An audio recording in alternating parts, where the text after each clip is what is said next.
Welcome, everybody, to our Innovators in Analytical Chemistry Education webinar for August. I'll introduce our speaker in a moment, but I'll just say we're going to have one more seminar this year. It'll be the last Friday in September, and our speaker will be Patricia Forbes from the University of Pretoria, speaking about student-built instrumentation. And so I'll put some information about registering for that talk in the chat towards the end of the session. But today we're excited to welcome Professor Chris Harrison from the San Diego State University. He's the Senate Distinguished Professor of Chemistry and Biochemistry there. He does laboratory research on capillary electrophoresis, as well as on chemistry scholarship of teaching and learning. And Chris was just the recipient of the American Chemical Society Division of Analytical Chemistry's J. Calvin Giddings Award for Excellence in Education. So he was just received that this month at our national meeting in DC. So without further ado, please welcome Chris, and happy for you to take over, and thanks again, Chris. Thank you very much, Michelle, for having me here. It's a pleasure to be able to share some of what I've been doing with all of you. So let's see if I can get this to work again. It's been a while since I've tried to present through Keynote, which is kind of a nice thing. I was doing that a lot at one point in time, and there we go. So let's make sure everyone's clear. I think everyone can see everything. All right, perfect. So, what I'm going to walk you all through today is kind of a little bit of a story of how I got to be flipping my classroom, because I think having some context for where we got here, and then give you a little bit of an idea of how I run the class, what my approach is to teaching a flipped classroom, why I think it's beneficial to everyone, or to the students that are taking it, and yeah, actually, because we're on Zoom, I'm going to take you into the actual classroom itself in terms of Canvas, play around there, and show you what's going on. So hopefully we'll have some fun with this. This is, yeah, San Diego State University. It looks pretty much like this right now. It's a lovely place to be at times, actually pretty much all year round. Although classes just started, there's a lot more students around, and everyone's a little bit lost, but kind of fun. So to kind of start off the story, I just kind of want to start with where I started in teaching analytical chemistry and the kind of technologies that got me interested in teaching as I got going. So when I started here at SDSU, I started teaching our quantitative analysis course, and I've been teaching it ever since. Um, and it's one of these ones where it's largely a lot of titration-based analyses, standard lab skills, getting students up to speed with doing the work that we want them to be able to do in the lab with precision and accuracy. Um, and when I was at the University of Alberta, I was a TA there. I TA'd this course many, many times, and I got really great instruction in how to be a TA, how to train the students to think at this level of detail. And I wanted to bring that same level of detail to SDSU. When I got here, it was a fine class. It was doing all right, but some of the little details that I appreciated were missing at the time. So what I ended up looking at was how I could teach this class without the kind of resources that I had at the University of Alberta. Whoa, I did not realize there was audio on that one. Sorry. Did not want to be talking over myself. Um, Apologize for that. So I wanted to train the TAs, train the students as efficiently as possible, but I didn't have the time and resources. I just getting my research lab up and going. We didn't have the same kind of TA support. The professor teaching the course was the one who was the lab coordinator in effect. So there was no real way to dedicate a lot of time to training the TAs and training the students. So at the time, I just got a brand new Mac laptop, and it had a fancy little webcam built into it. And I realized that that could be my way of doing the instruction on a bigger scale. So what I did was I recorded a bunch of short demos that were basically showing off the lab techniques that I wanted the students to learn. So you can see right there on the right, if I let it keep going, you'd hear me talk through the way to do a titration. I think that looks like the EDTA calcium titration. Um, and it worked really well. I kind of put these up on YouTube, linked to them through our LMS at the time. I think we were using Blackboard, and it worked as a nice way to substitute the transfer of knowledge from me to an individual to me to a whole bunch of people through relatively easy fashion. Um, as I got smarter about things, I learned a little bit more technology, and people got cell phones that were able to interface with the internet more frequently. I put QR codes into the printed lab manuals so that the students could access the videos in class, right? And this became this great little way of just-in-time education where students could be in the middle of doing something, not quite sure if they're doing it right or not, and then pull up the video and go, oh, okay, this kind of looks like the same process and keep moving forward.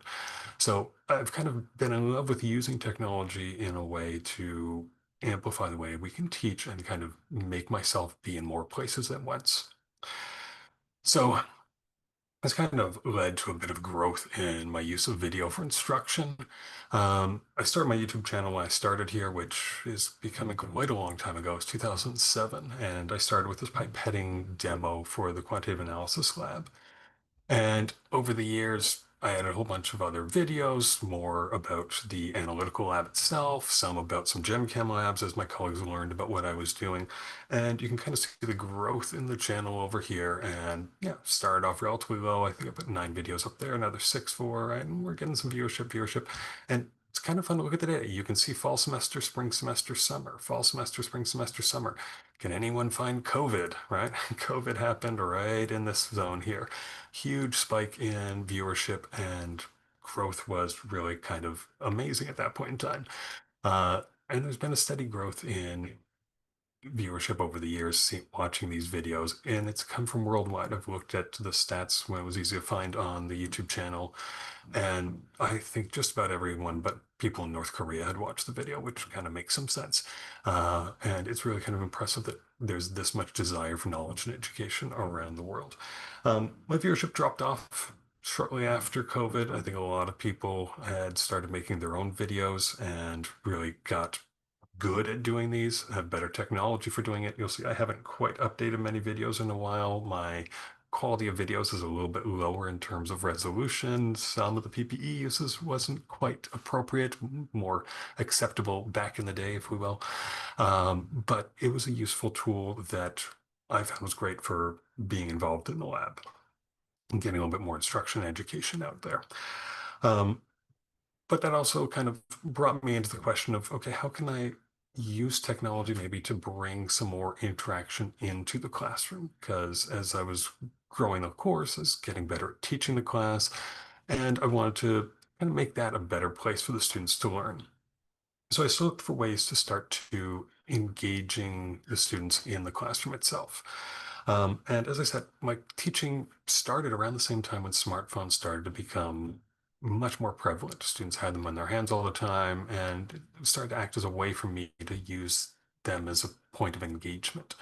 So I wanted to figure out what I could do. And one of the approach I took was this idea of cell phone polling. Like we'd had clickers on our campus for years. They came with this box that you had to bring with you. You had to plug it in, it had to sync, and everyone had to buy clickers. And it was a pain from what I heard from my colleagues who used it. It never worked they wanted. They were using it also trying to interface with Blackboard and collect data and give points for showing up and not. And it was a tool, but not the best tool possibly. So with everyone having cell phones, I thought, hey, let's do cell phone polling. Let's use this poll everywhere. I think that was coming out at the time.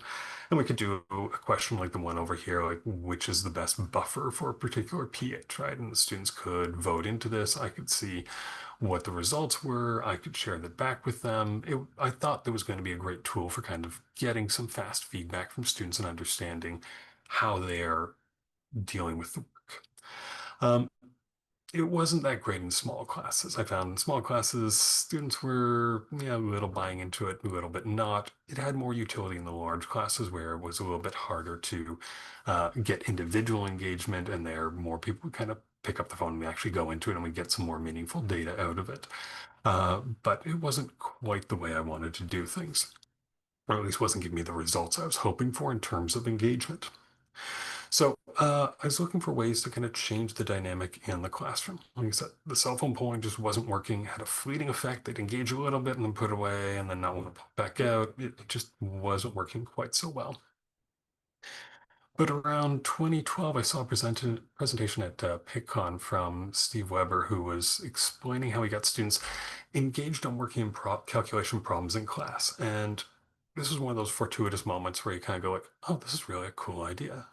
He basically gave them a titration problem, happened, I think, give different groups different acids and bases, or I think amino acids it was, and had them work on it in class. He said that was a really good way of getting them to work on the material. And fortuitously, the next week when I was coming back from PickCon, I was teaching that section of my course. So I figured, well, why not give this a shot? So at the time, I had a 75-minute lecture on acid-base titrations I was planning to do, and I kind of cut some of it out. I did the basics of what students needed to know in terms of acid-base titrations, the calculations. I did one small example calculation, but I left about 30 minutes at the end of the class time for the students to play with the problems and work through it. So I set them up in groups. I just told them, kind of turn your desk, talk with three, four other people. Each group gets an amino acid. I think I even had paper slips with the amino acid calculations, or not the calculations, but the amino acid, the pKa's, that kind of thing. Gave it to them and had them work on it. And I had a table that I set up on the whiteboard and said, guys, you finish off your problems, enter in the pHs you're getting, because I kind of wanted to take a look at how different amino acids would give different pHs when titrated with the same solvent at different pHs, or same acid at different pHs. And they worked on this. It was great. They kind of all came together. They were chatting. They were engaged with it, and it was really kind of eye-opening to see how much they bought into doing this work then and there and wanting to see their answers. And a number of them came up to me at the end of class and asked, like, what's the answer to this? I want to know what I got. I hadn't calculated everything in advance, so I had to hold that off for the next class. But I think probably the most impactful thing for me when I was doing this was when we've taught classes, we've all seen what happens about 5 minutes before the end of class, right? We don't need a clock in our classroom. Our students tell us when class is about to end. They start putting their books away about 5 minutes before the end of class. Uh, for this particular class, we knew the class was over when other students from another class started to come into the classroom to get ready for their class. The students were engaged. They really wanted to do that problem, figure out what was going on, get to the answer. Admittedly, some were probably chatting about plans for later that day, other classes, but the engagement was still there. They were focused. They weren't just waiting to get out the door and do something else. So this was really eye-opening to me in terms of what one could do with teaching and how you could really engage students in getting involved in their own learning rather than just sitting there being passive vessels. And this is where the flipped classroom kind of comes in to be really useful. The flipped classroom really modifies the dynamic between the review of the material, right, which typically we did in lectures, and the application of the knowledge, which is the homework and problems that we'd send the students home with, right? And that's a fine way to do things. We all were probably taught that way. We succeeded at that, but we're also probably all oddballs because not everyone we went to school with end up being professors, right? We're the weirdos. So we have to acknowledge that maybe this method we were taught with isn't the best method possible. Right. So in a flipped classroom, the lectures and the materials we want the students to understand are all available in class in advance of the class time. Right. I give the students a schedule to follow to review the course contents, and that's the structure outside of class time. And then the class time itself is kind of more of a hybrid between homework and office hours, I find. The way I've set it up, students come in, they'll do their work, they'll work with each other, and I'm there to answer questions and guide them through the process. And the real benefit that I see to all this is that it provides an environment that's really conducive to getting students to actively engage with the course material. And this comes back to this idea of active learning, which I'm sure you've all heard about, right? Getting the students involved in solving the problems and working through challenges is what's going to help them understand a lot better than just sitting there and memorizing or listening to what I'm saying. But it's not super easy to do a flipped classroom and to do it well. There's a lot of ways to do it poorly. And I found a whole lot of those ways. It is the first attempt I did at a flipped classroom was enthusiastic, but not well done. So I wanted to give the students the course material in advance so the class time could be used for doing work, just like I explained. Um, but I'd never done this before, and I wasn't sure the right format to do it. I wasn't really clear. I'd heard some people speak about doing flipped classrooms, I think in a physics course, but how do you do it? So I simply took the lectures that I had, and I kind of sat here like I am now with you. I recorded a lecture as I'm doing right now, so it was audio over static slides. And I didn't really change my lectures much at all. I took the lecture slides I'd been giving in person, re-recorded them in my office all on my own, right? And had about 30 lectures for the whole semester. And they were kind of boring. In fact, this is one of the lecture slides. I was trying to show the calculations and I figured, okay, I'll have these typed out, but this is horrible in retrospect. No student is going to follow this as I walk through a calculation of what's going on. They're not going to be engaged with this kind of material. It's not the best way to do it. I'd also gone to try and save myself some time because setting this all up was a lot of work. I'd gone to an online homework system from a textbook publisher. The idea being that that would self-grade itself. It'd be self-graded. I wouldn't have to spend a lot of time on the grading, so students would get a bunch of homework and practice, but make my life a little bit easier in the same process. Um, I'd made a bunch of practice problems, but I didn't do anything with those in terms of counting towards their final grades.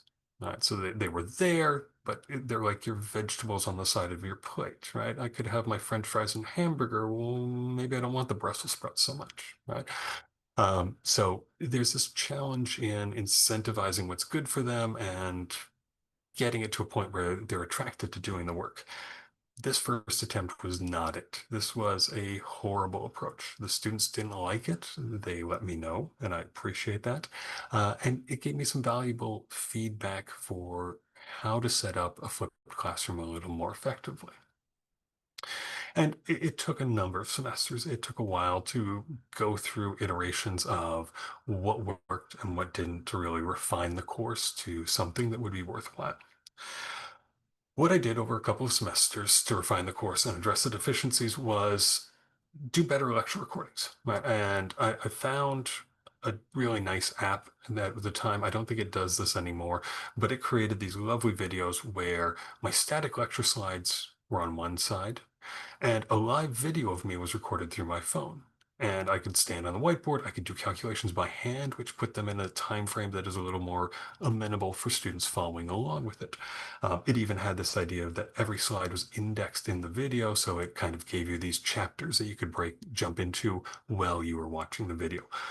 Great tool. I don't think it's fully available anymore, but I still have effectively this simultaneous static slide and lecture video as a single video screen now that students can watch and use to see my recordings. Um, I made a lot more videos and I made them a lot shorter. I can't see. Yeah, this one is 9.5 minutes. Oh, actually, this is a long one. This is about 20 minutes. That's a particularly long video. And ideally, I'd like to keep them around 10 minutes to keep them a little bit more efficient for students to understand what's going on. The idea by using shorter videos is that they're more granular, they're more easily digestible, and they also get to the point faster, right? Maybe you're talking about one part of acid-base chemistry in one video, and you have another video about buffers, another video about some titrations, right? Breaking it up into more digestible components so that when students go back to it, they can watch what they need rather than have to scroll through 45 minutes of video to try and figure out, oh, where's the part where he was talking about this thing that I didn't understand? So make them as granular as possible is really useful. Um, The other aspect that I did with the homework was I moved away from the textbook-based homework system and started making my own homework, which I designed to be intentionally challenging. I want to try and pull the students into the classroom again, get them involved in the course, because in the first iterations of my lecture recordings, students were basically just coming in just before the exams, doing work then, cramming all the videos the nights before the exam, and not doing terribly well. And I figured if we can incentivize them coming into the class to do that active engagement with the course material, things would be better. I wanted to get them back to kind of what I'd done with the acid-base titration or the amino acid titration years earlier when they stuck around till the end of class and didn't notice the class had finished. So by designing more intentionally challenging homework, but giving them groups to work with that help build that peer instruction and really get them working together on doing the homework in the class time where I could help them whenever they got stuck on problems. And I made the syllabus much clearer. I really laid out these are the videos you should be watching on these days. By the end of this section, you've learned this material, right? A schedule that was very easy to find and easy to follow so that they wouldn't be lost and wouldn't be thinking, oh, I can just catch up on all this right 2 days before the exam. And again, that group work I built, and I kind of built accountability into it to ensure that the students would really be there and involved with each other so that they're not just flaking off and thinking that they can come and go as they please. And we'll talk a little bit more about how I've done some of that. Um, in terms of setting up lecture videos, there's a bunch of different ways to do it. Obviously, Zoom now works really well. This tool probably doesn't exist. I've got a colleague over in physics who has developed this, what he calls Learning Glass. It's a really neat system where he writes on a glass whiteboard in front of him. Not whiteboard, but a glass pane in front of himself. The camera takes the video of it and then inverts the image so that what looks like is backwards actually turns out to be forwards. Works really well for calculation-based things, although if you're doing chiral chemistry, that's a little more challenging because left-handed becomes right-handed and right-handed becomes left-handed. So just be aware of that if you ever get your hands on some of this stuff. But as I've mentioned, lectures should be as short as possible. You're aiming for maybe about 10 minutes. You want to get to the point quickly, give them the key bits of information they need to understand how to proceed with the material, but you don't have to go over absolutely every detail. There can be other access resources to get to. Um, you can cut out the repetition. I've been more attuned to how repetitive I am when I lecture now, and I've realized I've repeated a lot of the same things several times over here, but that's necessary in a classroom setting where students aren't always paying attention. Sometimes they're writing down notes, sometimes they're chatting with their friend or looking at their phone. But if it's a video, they can pause it and they can rewind and they can hear what you said again. Right, so you don't have to be as repetitive. You can cut down that aspect of the videos and really keep things a lot shorter and quicker. And again, we mentioned this earlier, but granular topics are really useful in your videos. The students are going to use the videos to review things that they don't understand, particularly before the exams, and it will be so much easier for them and more useful to them if they are short videos that get right to the point, that focus on a single topic. If you give them descriptive titles so they understand what they're looking at, that will make their lives much easier. It also helps you too. If you realize after the fact that, oh, I messed something up in this video, well, now you only have to redo a 10-minute video instead of a 45-minute video, right? So it makes some sense to be able to do that. And make many videos. My course now has about 60 videos to cover the set of materials that I used to cover in 30 lectures, right? So it's broken up quite a bit. It's shorter. It works better, right? We don't want to give the students so many videos that they're spending hours and hours and hours of time at home, but short, large number of videos is pretty good. So what this leaves us with now is class time. Right? How do we use this class time to our best to educate the students some more, get them to understand what's going on in the course? Excuse me for a second, I take some water. So with the flipped classroom, it's not an online class. And I think this is some of the challenges that can arise in particularly after COVID when we did a lot of lecturing online. If we're going to a flipped class, you really need to manage the class time and make sure that it is something that is being used to teach the students, to engage them, and that you're there to guide them through whatever work you're dealing with. um, right. And this is kind of the key thing to me is that you want to have some way to motivate the students to actively engage in the course materials. If they're just coming in and waiting for you to do a song and dance, it's not really the best use of the time. So there's a bunch of ways you can do this. Right? You can have a selection of more challenging problems for the class to work on. You can tend to, and some of the things I've done in the past is complete one or two sample problems to get them started on the work, right? And the course I'm teaching is largely calculation driven, but you could also imagine that in a class where it is more conceptual or you're trying to get to further understandings of chemistry, you could do other things where you're doing more discussion to prime a question of how would you go about doing an analysis of X in a blood sample or something in an ocean water sample, right? You can do some discussion, do some preparation, get them thinking about bigger problems that they can work on together. Um, I think making the class attendance and completion of the work part of the grade is a useful way to ensure that students recognize that there's value to being in the class, right? If you don't put any kind of carrot in coming to the class time, which is ideally where they're going to be learning the most, then they're not necessarily going to show up and they won't recognize the value of being there. Right. But the benefit to all this is that as you're in the class time, you can start to explore some more advanced topics topics and concepts than you would if you're just basically giving the students stuff to go off and do on their own when you're not there. Um, as I mentioned before, course structuring is really crucial. The LMS is organized in my class to kind of guide students through the material that I want them to look at for the course, make sure that it's structured as cleanly as possible. And as I said, I'm going to pop out of this video in a second and hop over to my LMS to show this to you. But we'll just do some static slides for the moment. So it's set up in the way that it's broken down all weekly topics, right, and grouped by the exam. So you can see that here. Each section has its own subtopic that we're going to deal with. There's a homework solutions that they can't see right away. It works really nice. Each week, I've got an overview of what's going on, why things are important, what they're dealing with. Key equations I found are useful to give to them. Um, and yeah, so that's kind of the way I've got this set up. And actually, I'm going to hop out of this and let's just go over to Canvas for a moment. All right, we're all still here. I haven't lost anyone. I think we're still recording. This is good. Trying new things on the fly. Always fun. Where did Firefox? There we go. All right. Hopefully you're all still with me. Hopefully you can see this. I'm going to try not to dox any of my students, but I don't think that should be a problem.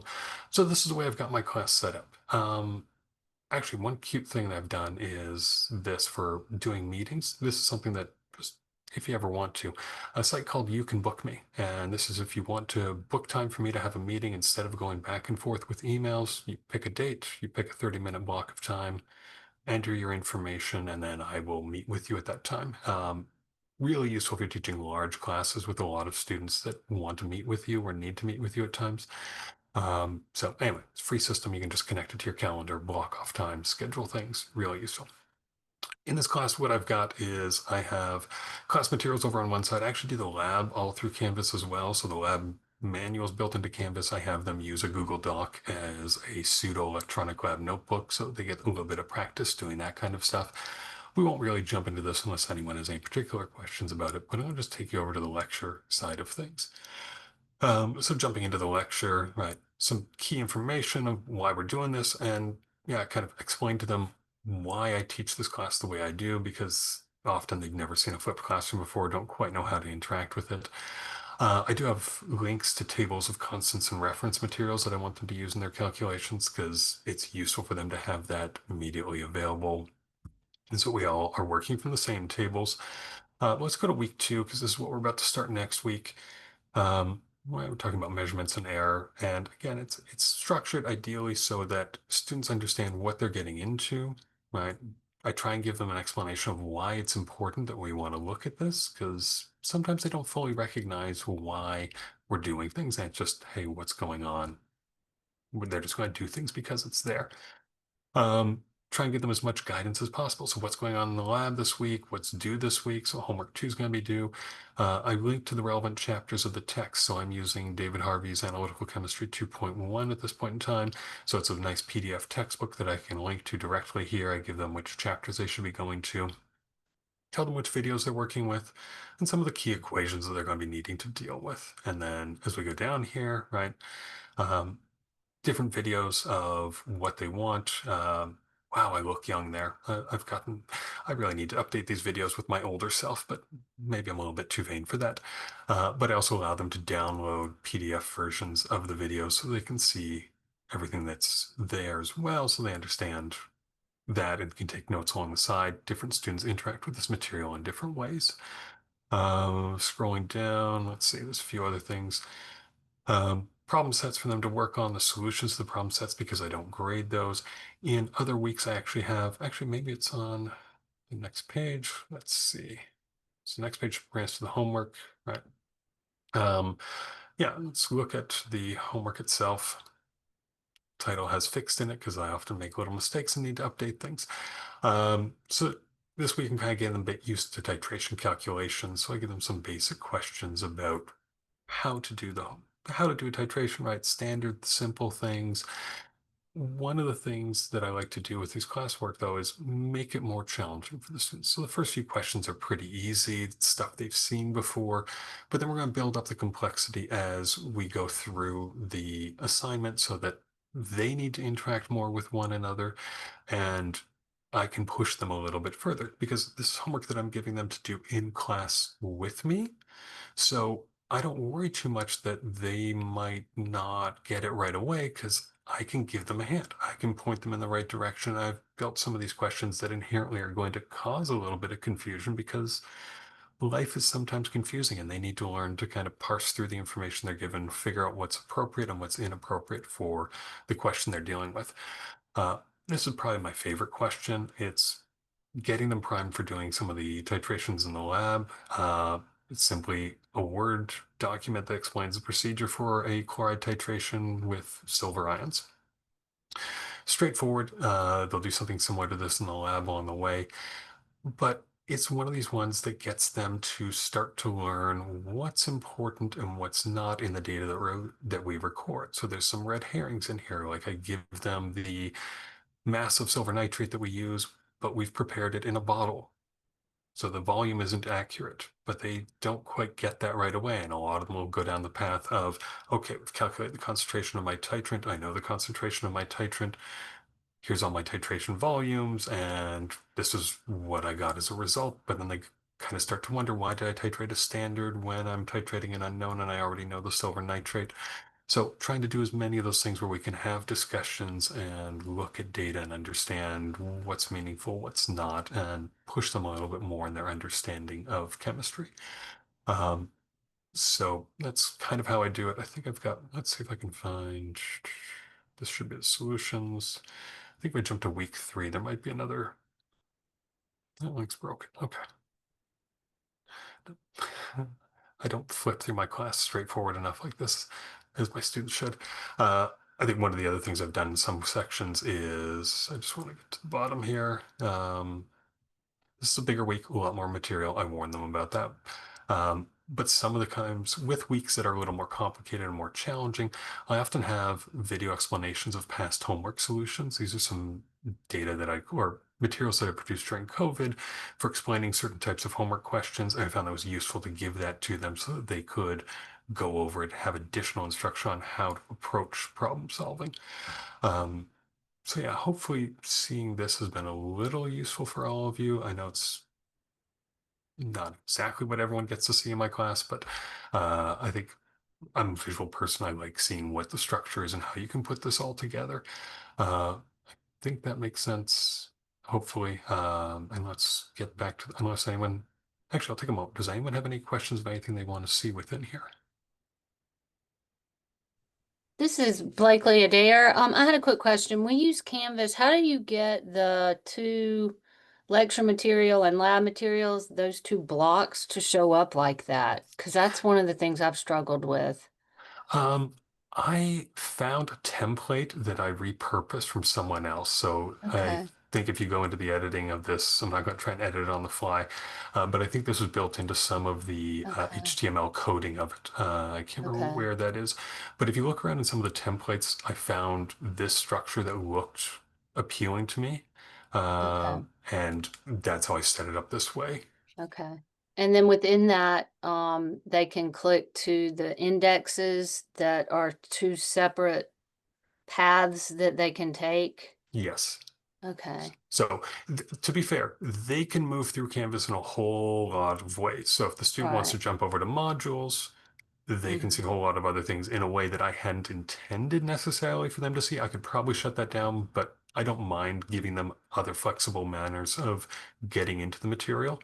Mm-hmm. But my intent is really to come through this home page and then just kind of work page by page, almost like a digital textbook. Okay. Thank you. You're welcome. Thanks for the question. Anything else anyone might have?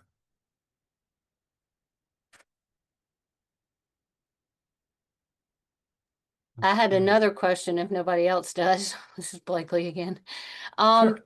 for the so clarification on the problem sets or what you expect them to work on outside of class, to reiterate the lectures, and then the homework is what they bring into class to finish with you, or I'm a little confused about that. No, that's fair. It is a little bit of a flexible thing. The problem sets are more simplified, kind of straightforward, do this calculation type questions. So they're not as complex. I inform or let the students know that they're there and suggest that they use them as individual practice because they should be able to Mhm. solve them on their own. And just a way to kind of warm up on the material.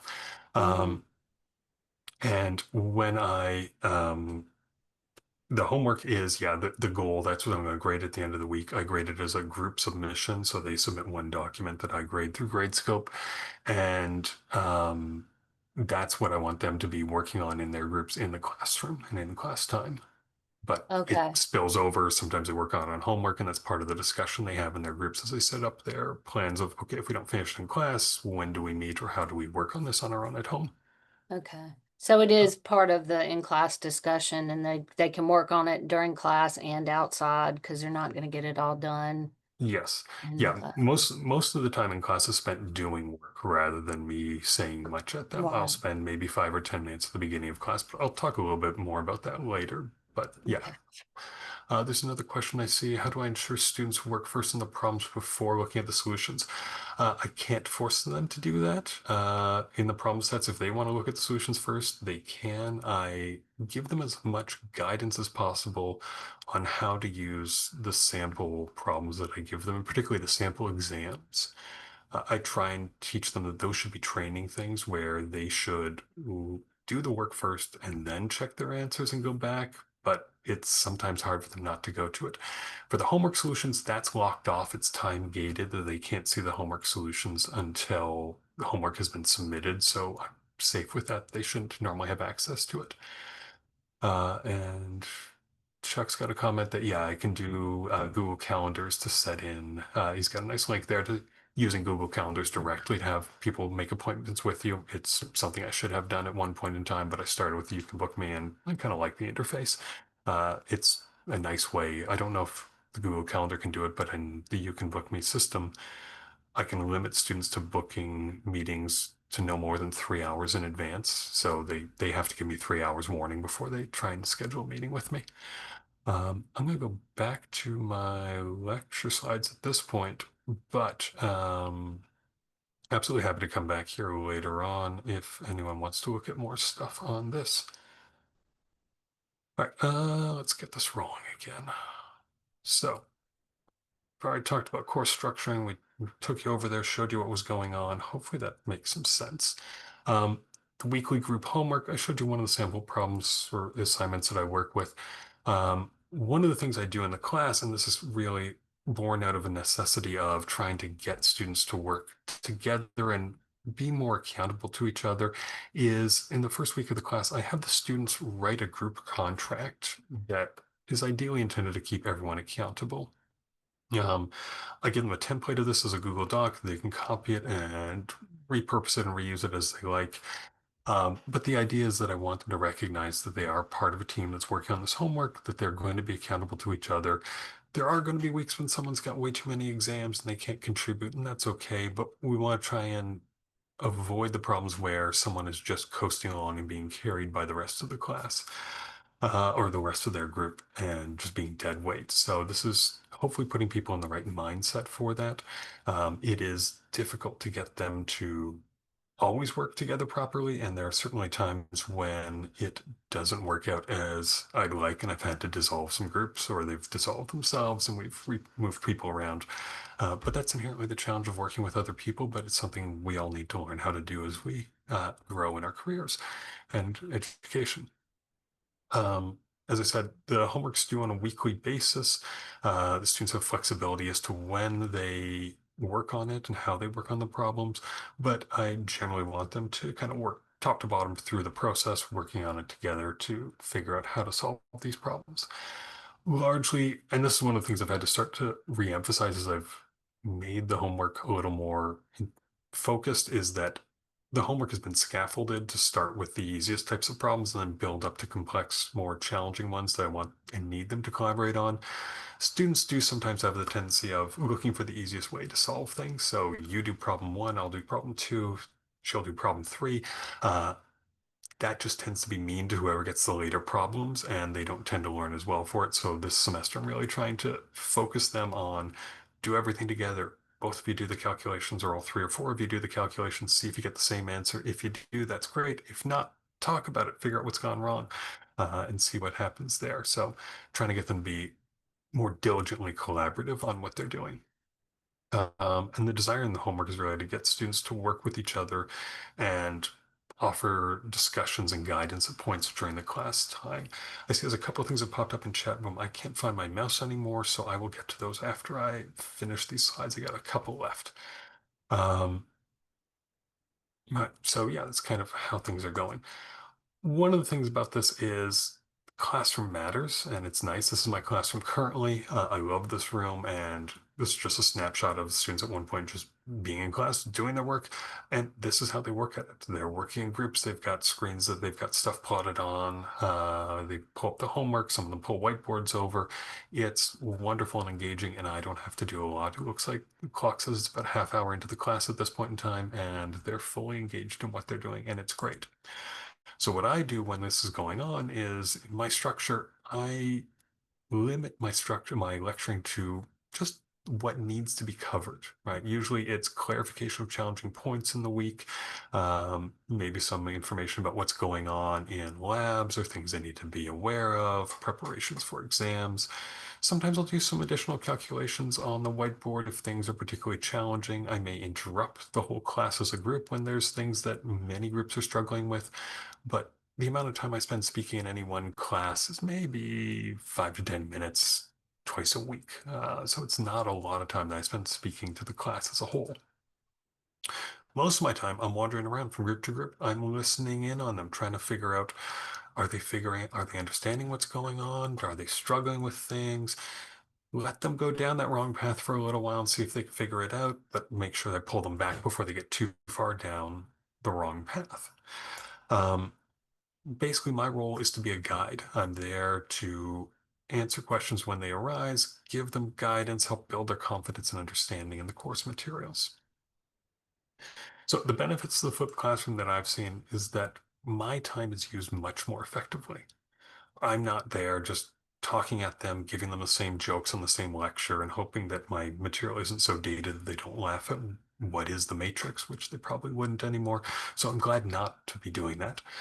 I get much more one-on-one contact with my students. I get to know a little bit more about them, right, and understand what's happening. And it helps me address their challenges and difficulties in a much more immediate fashion. I know when someone's struggling because I can see it. They maybe ask me about it. And I'm there when they're struggling with the material rather than working on homework at 10 o'clock at night and I'm completely unavailable, which is reasonable. But why not use my abilities as a problem solver to help teach them how to do things rather than having to kind of do long distance communication with me to try and figure those things out? Um, and clearly the flipped classroom really allows for the incorporations of all kinds of active learning in the classroom. It doesn't have to be the structure that I use. You could do this in a whole bunch of other ways. You could have all kinds of interesting approaches to how students interact with the material, but it gives you that freedom of time and space to do that with them. And I think one of the best things is that it really lets us get the students more challenging problems, push them a little bit beyond what we could in a normal lecture structure and really helps bring a lot of students up in terms of their understanding and knowledge of chemistry as we teach it to them this way. Um, so in quick summary, I haven't emphasized it entirely, but certainly active learning has clearly been shown to have benefits to our students. And it can take some time to implement and can be scary to flip things and move things into this active learning dimension. It's certainly worth it to all parties, I find. Um, the flipped classroom is a great way to incorporate active learning, I find, just because it lets me know that I've given the students the material that I want them to be working from, and then allows me to interact with them as necessary to help get them to that point of really understanding and working with it. I will say this, if you're about to start your semester, don't try flipping a classroom right now. It is a huge amount of work to get these lectures to where you want them to be, to structure everything properly, maybe map it out and think about it, or maybe even do kind of what you want as flipped structure now for next semester. So you're teaching a regular class, but then doing this on the side. Um, you can always do kind of little bits of flipping, potentially like a flipped Fridays maybe. But it's hard to get it to work. You really need to get the students to buy into the idea. You need to help convince them that it's a good idea because they're used to being lectured at and often don't take to new models of teaching or education as well. Um, right. And in all the active learning measures, there's a need for students to be willing to get into it, right? And this is the thing, you need their buy-in. You need to explain to them why you're not doing it the easiest way possible, which is just standing there and talking at them, but why them doing the material makes things better. I use the example of I grew up in the 80s in Canada. I watched Wayne Gretzky play hockey like crazy. Um, I can't play hockey very well. It's because I just watched him play hockey. I didn't play hockey myself, right? So students need to engage with the material and do it themselves if they want to become experts at it. So really convincing them of this is probably the first step in making sure that they'll be willing to go along with whatever changes you propose to your class. And that's the end of my lecture slides, and I am very happy to answer any questions anyone might have. I'm going to jump over to those chat questions and see where we're at. And other than that, Michelle's probably in charge more than I am, so I'm going to let her handle that. But do you mind if I just answer the two questions that popped in? Yeah, please do. Okay. Do you want me to read them out or would you like to read them out? No, I'll read them out. So the first Great. question I see is, do I allot some time during sometime during class time after the students have been working on problems to discuss how to approach problems selected? Uh, yeah, it's something I think I need to do more of.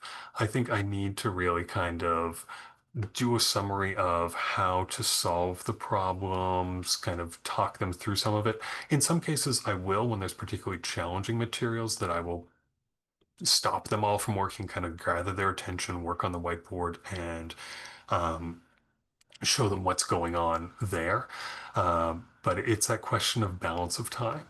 I certainly provide them with solution keys and kind of to Preetha's question, do I grade the homework based on completion or accuracy and completion? Um, for grading the classes, I use Gradescope, and part of my intent there is I'm grading everything on accuracy of their analysis, and I'm giving them a lot of feedback. Gradescope, if you haven't played with it, is a really nice tool for building a digital rubric in your grading system. And you kind of just hotkey, like, okay, this, you got this part right, you got this part right, you got this part right, and it kind of checks it in and fills it out. And it gives feedback, right? And you can leave comments and notes that all the students get. I use it in part because it's good for group work, right? I can have all the groups submit one form. Every student who's part of it gets linked onto that. I give them feedback and hopefully they go back through, see what they've done right and wrong. And actually, one of the things I love about it is it has a request regrade button. So I enable them to request a regrade of any assignment for up to a week. Because I learned about myself. If a student comes up to me with their homework sheet and says, "You graded this wrong," I'm incredibly defensive. I go, "No, I didn't. You're wrong." And then I realize, well, maybe I'm right. Maybe they're right, but I don't like admitting that I'm wrong. Um, so what I do is by this method, I can have that initial reaction to the email and then look at the grading I did and be like, oh yeah, I've hit the wrong key or I missed something completely and I regrade and I apologize and life is easier. So I don't have any graders doing the grading for me because I've done it as a group setting. So my groups are 4 to 5 people at most, unless I get forced to have a much larger class. My class size is about 60 students. It's about the max. We can fit maybe 70 students in that particular classroom, but the lab considerations and everything keep us at about 60 students per semester. So that works out relatively nicely for me for grading. So with 4 students per group at 60, I've got about 12 to 15 assignments I grade per week, and that keeps me relatively on track and relatively easy. Um, yeah, and that Thanks. kind of gets to Chuck's question. Sorry, Thanks. Pritha. No, I said thanks. Okay, That's very helpful. you're welcome. Yeah, if you haven't tried Gradescope, I'd say check it out.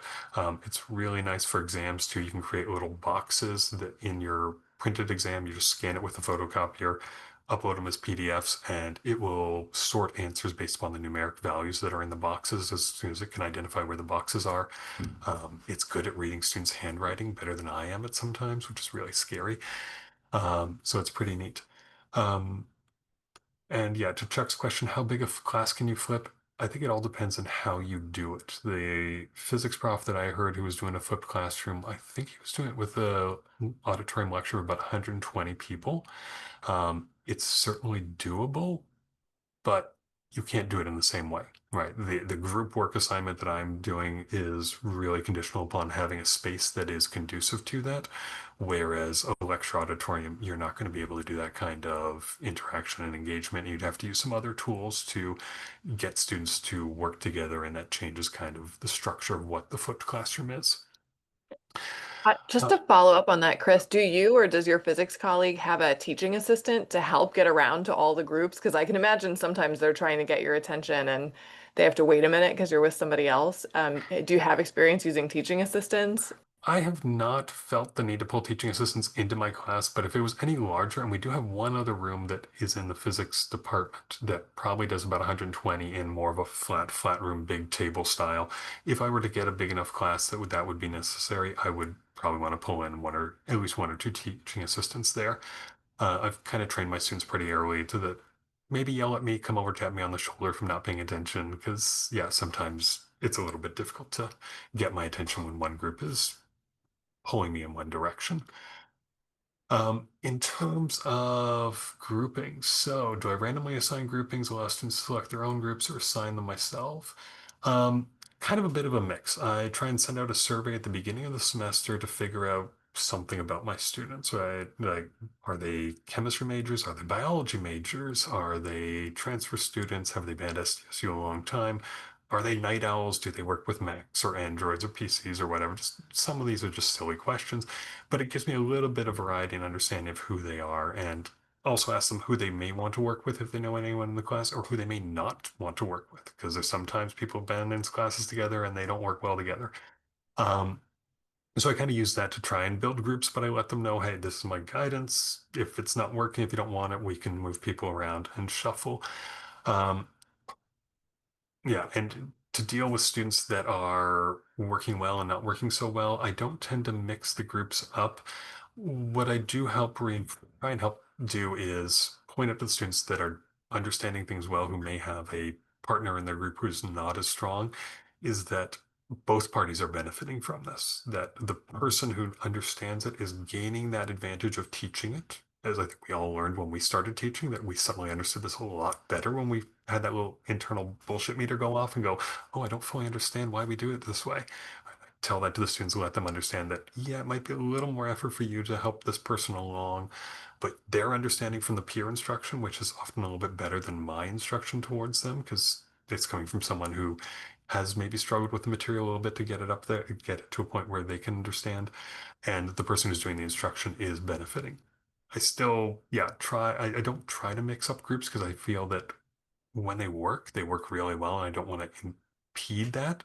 And I've seen groups that keep working together through the rest of their academic careers. It's really kind of fun to see, oh, I made that group in second year course and fourth year course. They're still together and working together.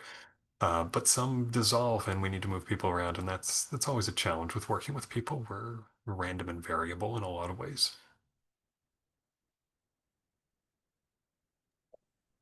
Any other questions for Chris? Bhavik, yeah. Okay, can we look at your YouTube channel? Yes, I will put a link in the chat in a moment, and I'll make sure Michelle has a copy of it. But Bavik, you have a question as well? No, I guess my question was, given that you're teaching flip in your classes and students are also having other classes taught in so-called the traditional approach, um, how do they buy in? Because often when people talk about doing flip, there's a lot more investment in the amount of effort a student needs to put in by looking at the resources and the videos in, and they get a lot out of it, of course. But how did you get buy-in, or did you struggle with buy-in initially and then I don't know if I really struggled. I think when the course was poorly structured, I think I struggled with some buy-in to get them to engage with it.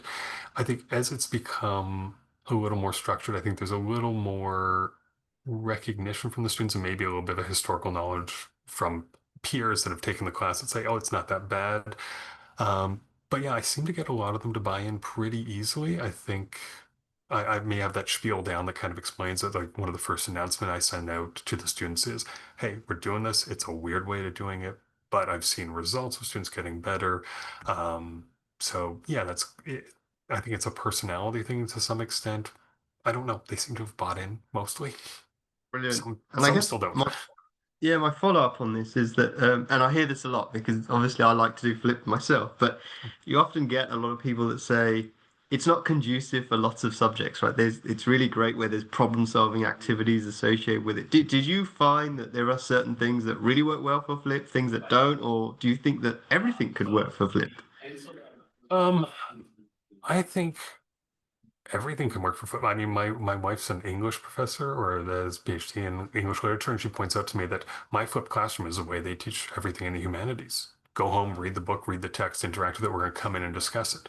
Right? And I think it's a question maybe of what is the skill set that you want to develop in your students? Do you want to develop their just memorization of something, in which case flipped classroom is kind of pointless. But if you want to push some of that higher order understanding and comprehension, discussion, expansion of their understandings, I think flipped classroom's amazing. I think part of it is building the right structure of how you deal with it. Calculations are super easy to do, right? Maybe an organic synthesis course is a little bit harder, but maybe like think about the kind of problems you want the students to understand, give them a bunch of tool sets and say, hey, which are the tools that we want to work with? This group work on it with this and this reaction mechanism, work on it with another group, work on another reaction mechanism. Let's see who comes up with something that makes sense, maybe. I'm kind of talking sideways because I don't know synthesis very well anymore, but that's some of the ways I could see it maybe being used. Brilliant. Thanks, Chris. Really, really useful. Thanks. Thanks, Chuck, for putting the links in the chat. Anything Any else? final question for Chris?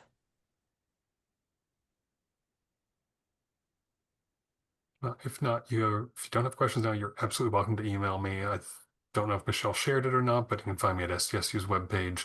Actually, I can just type my. Yeah, so I'll send out, along with the recording, I'll send out links to all the tools that Chris mentioned and the YouTube channel and the stuff that's been in the chat, so that people can find those. And Chris has put his email address in, and I'll link to his webpage at SDSU as well. I am putting in the chat as well the link to register for our September webinar. But if you said that you wanted to subscribe to these, you'll automatically get a reminder with the Zoom link the day before, the same time as this one. And then I also have put in a link to our past webinars if people want to check out the previous speakers in this series. So thanks to everybody for being here. Such a really great interactive group. And thanks so much, Chris, and congratulations again on your award. Oh, thank you very much. I really appreciate the questions from everyone. It's been fun to interact with all of you. Thank you. And best wishes to everyone for the start of the semester, if that's where you're at. Look. Thanks, everyone. Thanks, everyone. Take care.